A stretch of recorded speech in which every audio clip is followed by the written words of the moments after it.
we are going to see about electromagnetic waves, all the important properties of electromagnetic wave during its propagation, that is its intrinsic impedance, its general field equations, the constants, attenuation constant, phase constant, propagation constant, and regarding the polarization, the phase velocity, the VSWR, reflection coefficient, all those things we are going to see in this video.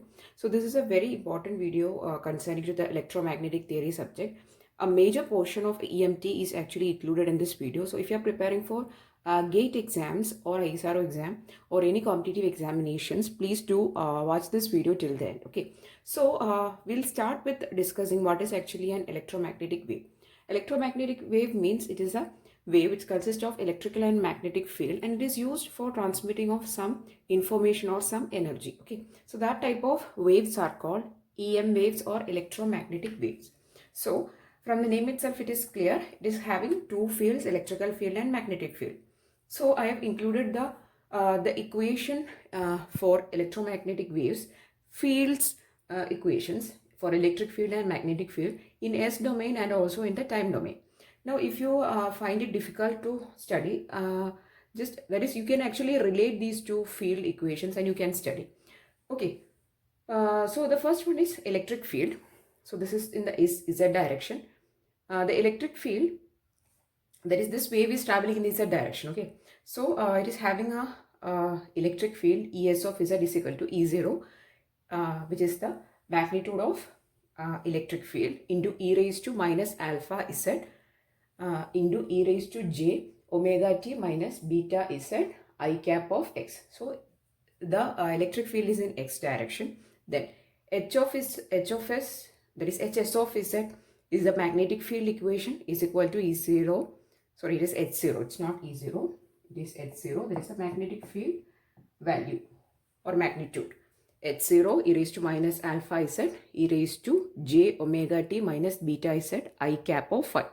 So generally they will be in perpendicular orientation, electric field and magnetic field. Okay, so one will be in x direction, other will be in the y direction. Okay, and also here the variables alpha is attenuation constant. I have written it here. Beta is phase constant. Okay, so all the other terms will be known to you. Alpha is attenuation constant and beta is a phase constant. Omega is the angular frequency. Okay, so that is the field equations in S domain. Now if you take the equations in the in the time domain, Ez of t, that is in the time domain equation, is E0 e raised to minus alpha z cos of omega t minus beta z I cap of x, and the magnetic field Hz t is equal to H0 e raised to minus alpha z cos omega t minus beta z I cap of y. Okay, so this is the equations for electric and magnetic field in S domain and also in the time domain. Okay, here alpha is attenuation constant and beta is phase constant.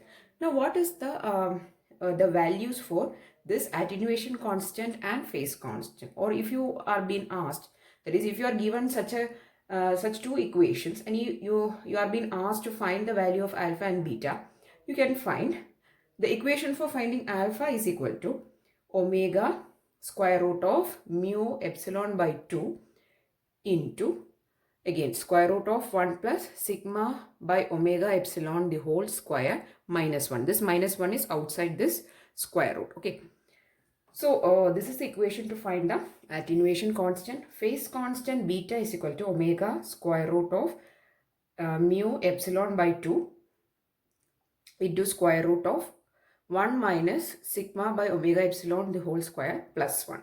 Here again the plus 1 is outside this square root.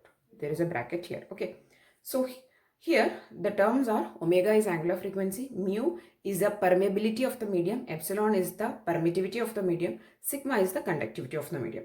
So all other terms are, that is these are the terms in this two equations of attenuation constant and phase constant. And these two equations are used for finding the attenuation and phase constant. Now let us move on to the propagation constant. So while the wave is actually propagating, it will be associated with some attenuation and there will be a phase, right? So we are going to see about the propagation constant. Propagation constant means the wave propagation constant. So when the wave is actually propagating, it will be associated with some attenuation and there will be a phase. So you can write the propagation constant gamma, denoted by gamma, is equal to alpha plus j beta. Okay, where alpha is the attenuation constant, beta is a phase constant. Very simple. Gamma square is equal to j omega mu into sigma plus j omega epsilon. Okay. That is, this is the equation for finding the value of gamma square, where omega is again angular frequency, mu is the permeability, sigma is the conductivity, and epsilon is the permittivity of the medium. So while I'm introducing these equations, that is the field equations and this constant equations, is why? Because these are actually the basics of electromagnetic theory. And also, you don't have to worry too much about these electric field and magnetic field equations, because you can, if you find it difficult, as I said earlier, you can actually relate these two equations and you can study. Most probably this type of S-domain equations will be given. So why we are actually discussing these equations is first to familiarize with this electromagnetic waves, because electromagnetic waves are the very basics of electromagnetic theory. And when you are starting with electromagnetic theory, you should be knowing this field equations, because these fields actually constitute the electromagnetic waves. Okay, so this is the S-domain equation. You can see it, ESHS represent the S-domain equation. This is the time domain equation. And you can relate these two equations and you can study. Okay, so these are the important terms. Now, let us move on to the intrinsic impedance. So the intrinsic impedance of an electromagnetic wave is actually the ratio of electric field to the magnetic field. It is a impedance, so the unit is Ohm. And it is actually a complex quantity, and you can write it in the form mod eta e raised to j theta, where theta is the angle. And for a general lossy medium, the intrinsic impedance can be written as eta angle theta n, right? Mod eta angle theta n, where mod eta will be equal to square root of mu by epsilon by 1 plus sigma by omega epsilon the whole square, the whole raised to 1 by 4. Okay. Then the angle theta n is equal to 1 by 2 tan inverse sigma by omega epsilon. So most probably you will be requiring this equation to find the intrinsic impedance, or if the magnitude of electric and magnetic field values are being directly given to you, then you can use it to find the value of intrinsic impedance. Anyway, intrinsic impedance is actually the ratio of electric field to magnetic field. Okay, and the unit is ohms. Next, we are going to see about the phase velocity and the various equations for the phase velocity and intrinsic impedance for free space, lossless dielectric medium, and good conductors. Okay, so first let us discuss the phase velocity. Phase velocity V is equal to omega by beta, where beta is a phase constant. We have already discussed about beta. Beta in terms of your wavelength can be represented as 2 pi by lambda. And also you can write this phase velocity V as C by square root of mu r epsilon r meter per second. Now the comparison of phase velocity of plane waves, plane electromagnetic waves for free space, lossless dielectric, and for good conductors. V is equal to, phase velocity is equal to 1 by square root of mu 0 epsilon 0. It is actually equal to the speed of light. And the intrinsic impedance, this is very important, eta is equal to square root of mu 0 by epsilon 0. Mu 0 is a permeability of free space, epsilon 0 is a permittivity of free space, and its value is equal to 120 pi.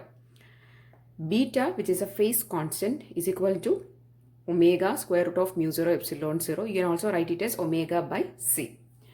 Now, for the case of lossless dielectric medium, phase velocity is equal to omega by beta, can also be written as 1 by square root of mu into epsilon, and this is very, very important equation.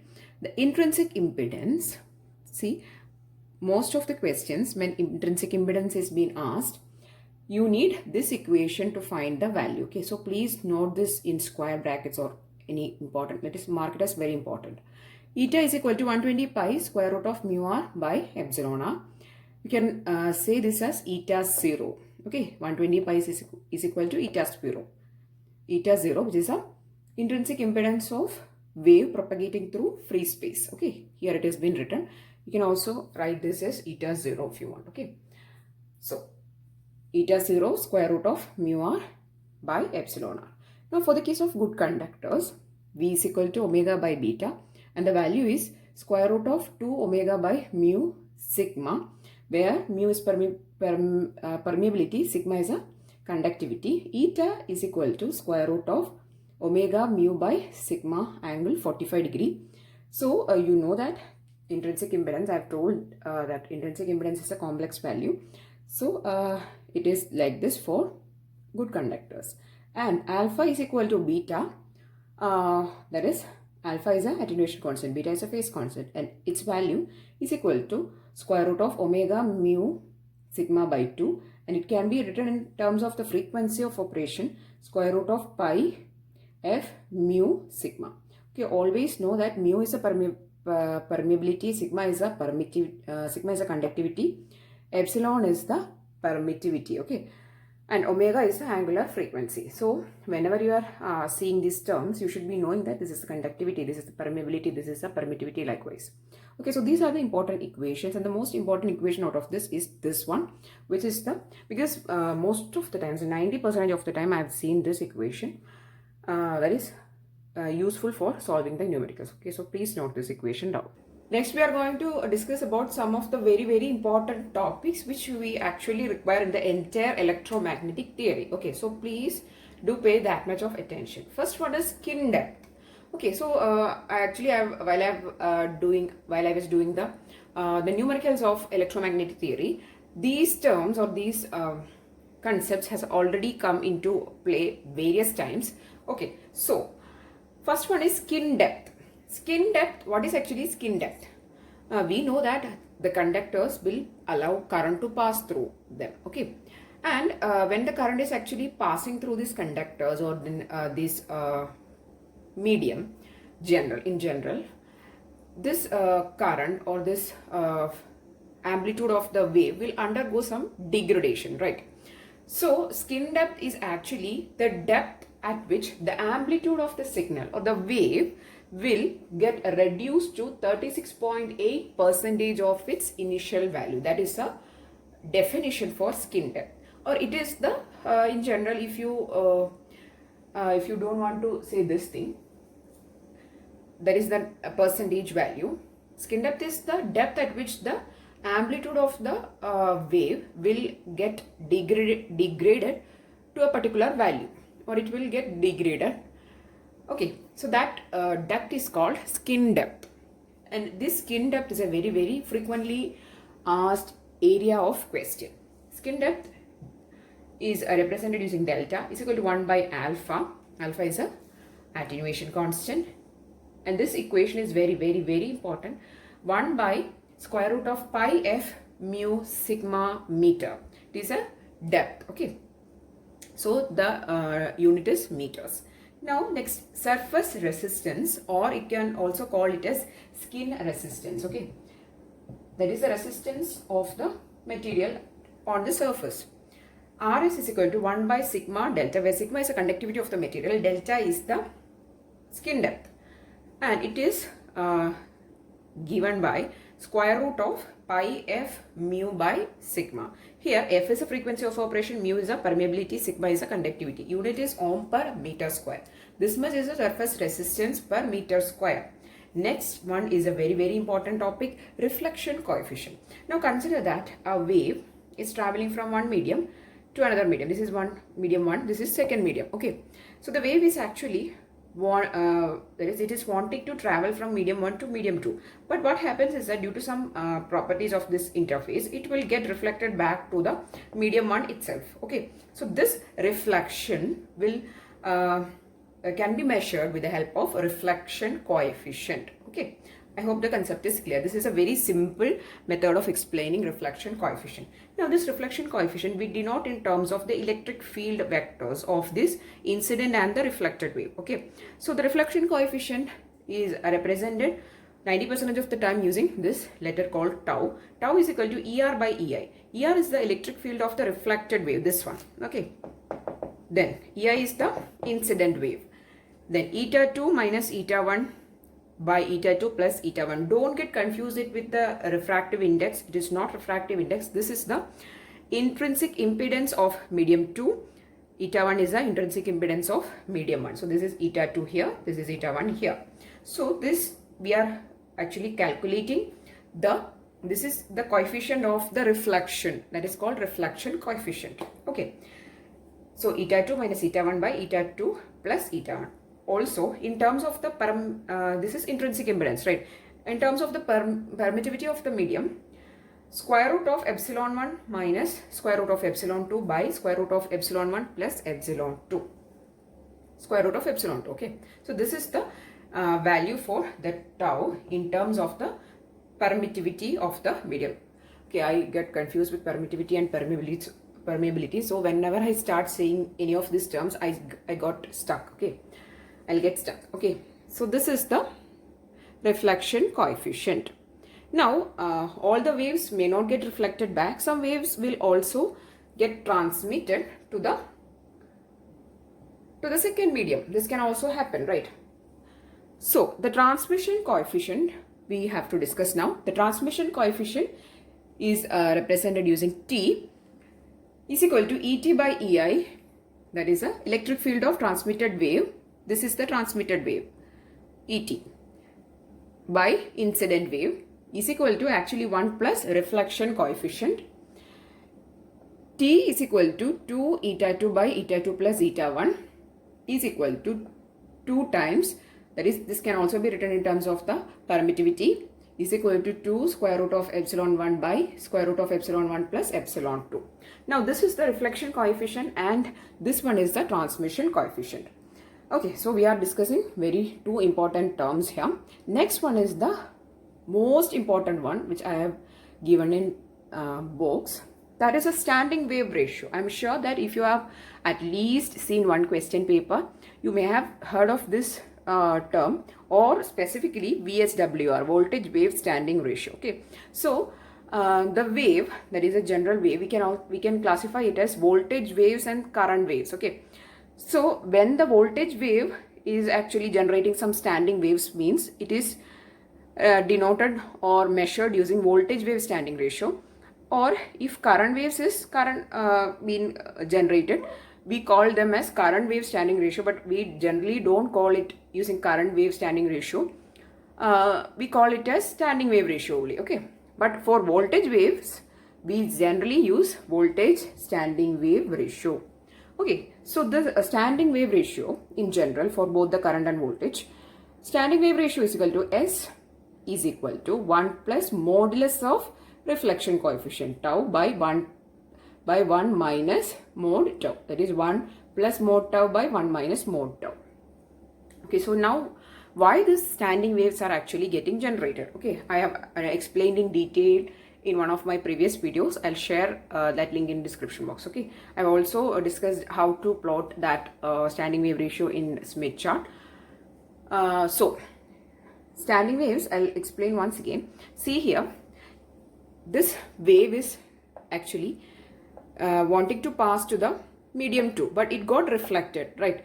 This wave, it just wanted to penetrate, or it wanted to pass to medium 2, but it got reflected.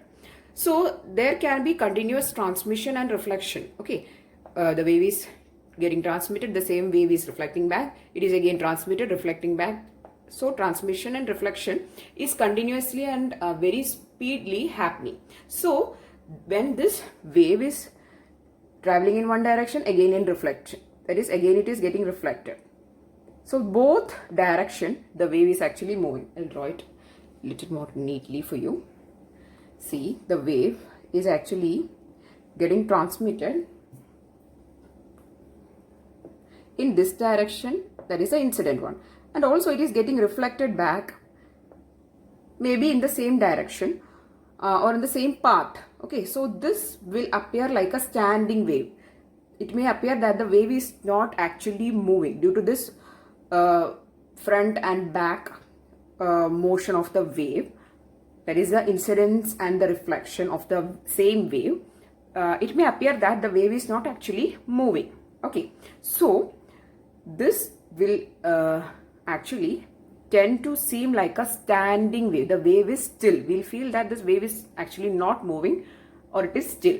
So that type of waves are actually called standing waves. And the measurement of this standing waves we usually do with the help of standing wave ratio. So we know that the standing waves are actually happening due to the phenomena called reflection, right? The wave is actually wanting to transmit to the second medium, but due to the reflection, these standing waves are actually generated, right? So we use reflection coefficient to actually calculate the standing wave ratio. So that is a concept. Okay, I hope a gist of it is clear to you now. Anyway, the standing wave ratio S is equal to 1 plus mod tau by 1 minus mod tau, where tau is your reflection coefficient.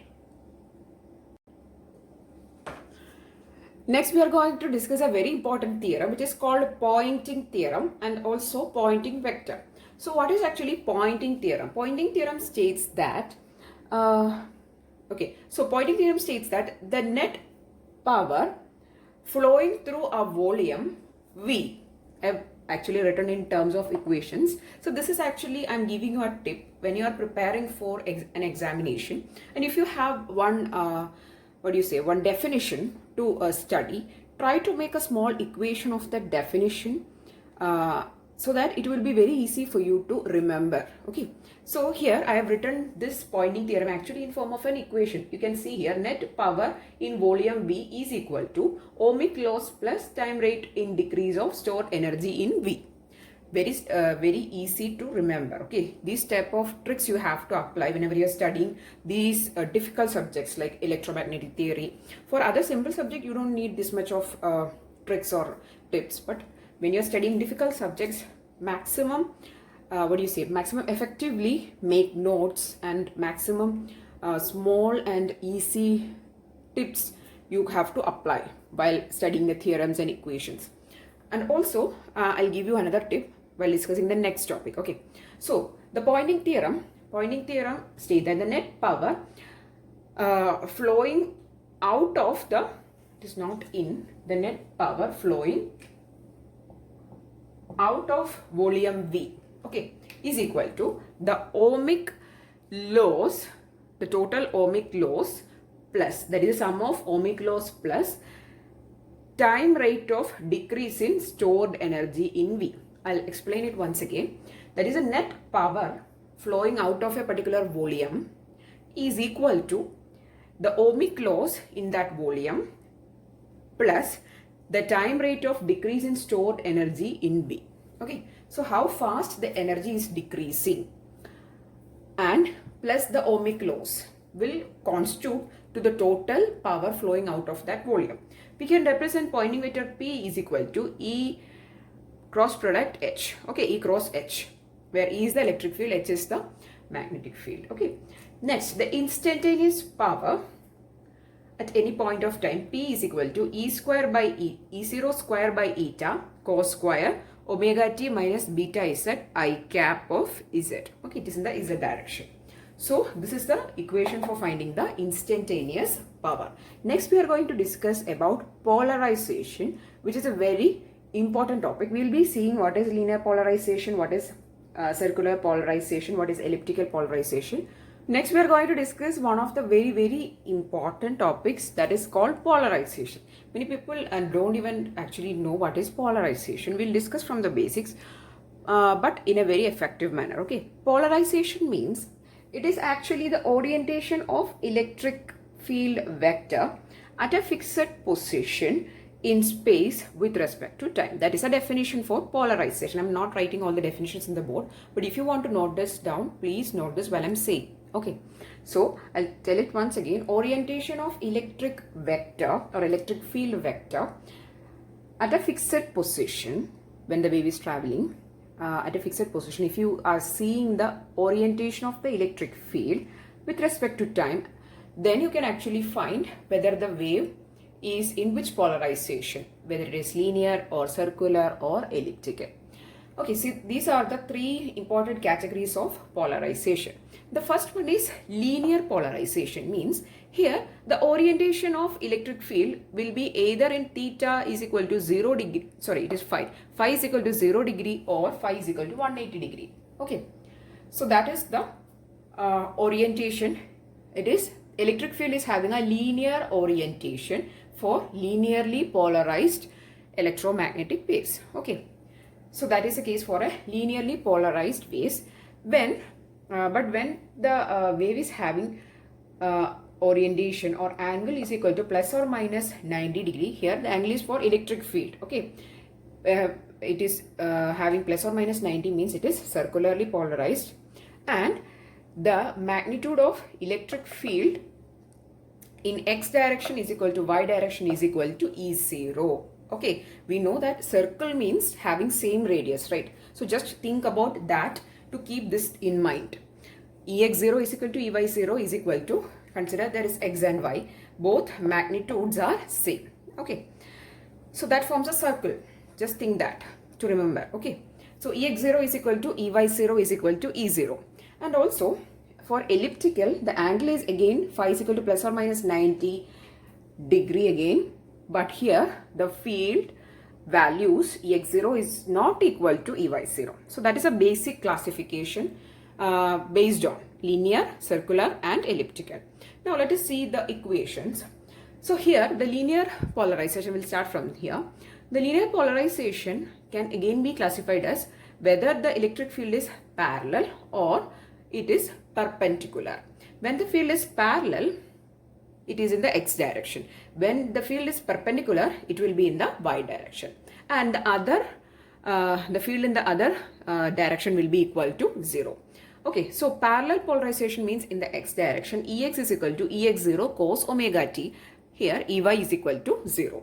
Then in the perpendicular polarization, Ex is equal to actually 0 and Ey is equal to Ey0 cos omega t. I'll draw it for you.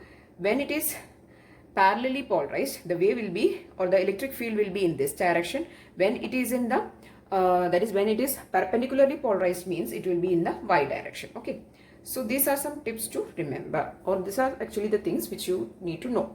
Next, circularly polarized means the angle of orientation of electric field is plus or minus 90 degree and the Ex0 is equal to Ey0 is equal to E0, magnitude is same. So you can write Ex, the x direction field is equal to E0 cos omega t and Ey is equal to Ey0 cos omega t plus phi, where Ey0 you can write as E0, so plus or minus E0. Because of this there is cos omega t plus phi, we can write as sin omega t, right? So because phi is 90 degree, so it is sin omega t again plus or minus E0 sin omega t is the y direction field for the case of circularly polarized wave. Now again there is a classification when the angle is plus 90 degree and when the angle is minus 90 degree. When the angle is plus 90 degree, the wave is actually rotating in clockwise direction and we say it is left hand circularly polarized wave. I only written the keywords here. So if you are making notes and you want to remember, please write the entire thing, left hand circularly polarized. And if the angle or phi is minus 90 degree, the wave is traveling or it is rotating in anti-clockwise direction, and then we say it is right hand circularly polarized. Very easy and very simple. If you make these type of notations in notes, it is very easy to remember. You don't have to write the entire sentences. While making formula revisions or study notes, these type of notes are very effective rather than writing the sentences. Okay, so plus 90 means clockwise the wave is rotating and it is left hand circularly polarized. Minus 90 means anti-clockwise the wave is rotating, it is a right hand circularly polarized. Next, elliptical polarization, phi is plus or minus 90 degree. Ex0 is not equal to Ey0 here, and the wave in the x direction, Ex is equal to Ex0 cos omega t, and in y direction it is Ey0 cos omega t plus phi. So you can write it as plus or minus Ey0 sin omega t.